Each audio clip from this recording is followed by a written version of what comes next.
গাধাকে সৃষ্টি করার পর তাকে বলা হলো সকাল থেকে সন্ধ্যা পর্যন্ত তাকে ক্লান্তিহীন পরিশ্রম করতে হবে, সারা জীবন তাকে পিঠে ভারী বোঝা বইতে হবে, খেতে পাবে শুধু ঘাস, আর তার মাথায় কোনো বুদ্ধি থাকবে না। তার আয়ু হবে 50 বছর। গাধা করজোড়ে সৃষ্টিকর্তাকে বলল, আমি এত বছর বাঁচতে চাই না, আমাকে 20 বছর আয়ু দেওয়া হোক। সৃষ্টিকর্তা সেটাই মঞ্জুর করলেন। কুকুরকে যখন সৃষ্টি করা হলো তখন তাকে বলা হলো যে সে হবে মানুষের সবচেয়ে বড় বন্ধু, কিন্তু সে খাবে মানুষের উচ্ছিষ্ট, এবং তার আয়ু হবে 30 বছর। কুকুর সৃষ্টিকর্তাকে বলল, আমি এত বছর বাঁচতে চাই না, আমাকে 15 বছর আয়ু দেওয়া হোক। সেটাই মঞ্জুর করা হলো। এরপর বানরকে বলা হলো, তুমি শুধু গাছের এ ডাল থেকে ও ডালে ঝুল খাবে এবং নানান রকম ফন্দি ফিকির করে মানুষকে আনন্দ দিবে, তোমার আয়ু হবে 20 বছর। মানুষ বলল, আমি 20 বছর বাঁচতে চাই না, আমাকে 10 বছর দেওয়া হোক। সেটাই মঞ্জুর করা হলো।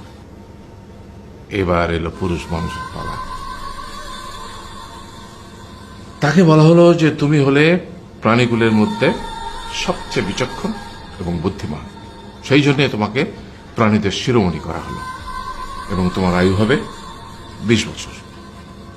তখন পুরুষ মানুষ বলল, করজোড়ে বলল সৃষ্টিকর্তাকে যে 20 বছর আয়ু অত্যন্ত কম, হে প্রভু, আমাকে ওই গাধার সে যে 30 বছর আয়ু চায়নি সেটা আমাকে দেয়া হোক, ওই যে কুকুর 15 বছর ফিরিয়ে দিয়েছিল সেটাও আমাকে দেয়া হোক, আর যে বানর 10 বছর নেয়নি সেটা আমাকে দেয়া হোক।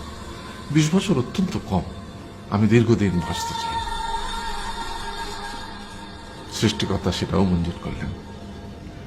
তারপর কি হলো?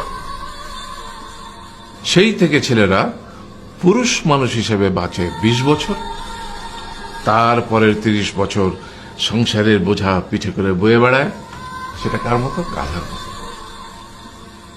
তারপরের 15 বছর সে তার ছেলে মেয়েরা যা দেয় সেই রকম ঠিক কুকুরের মতো উচ্ছিষ্ট খেয়ে বাঁচে।